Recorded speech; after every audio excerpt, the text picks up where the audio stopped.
तुमच्या बोलण्यामध्ये मगाशी एक मुद्दा आला, एका व्यक्तीकडे 2 पदं आहेत म्हणून हे दोन्ही बॅलन्स होत नाही असा कुठेतरी तुमचा मुद्दा आहे. तुम्ही यासाठी इच्छुक आहेत का?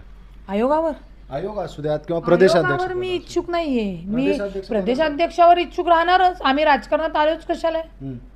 आयोगाच्या एक लक्षात घ्या, संवैधानिक पदावर आल्यानंतर मी विचार केला की मी तसं मूल येऊन म्हणजे मला जे काही थोडंसं सामदाम दड्ड पद्धतीने काम करायचं होतं.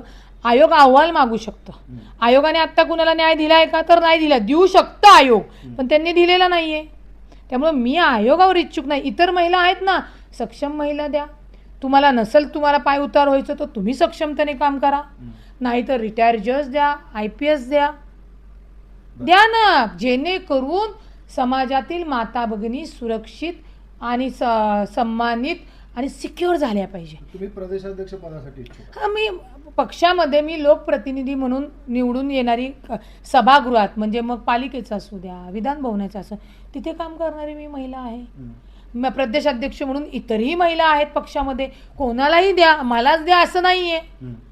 आपण राजकारणात काम करत असताना स्पर्धा ठीक आहेत, परंतु त्या स्पर्धेसाठी मीच प्रदेशाध्यक्ष, मीच आयोग, मीच काय ते स्टार प्रचारक, मीच निरीक्षक, मीच हे. मग आज जे व्हायचं ते झालं. द्या उत्तर तुम्हीच.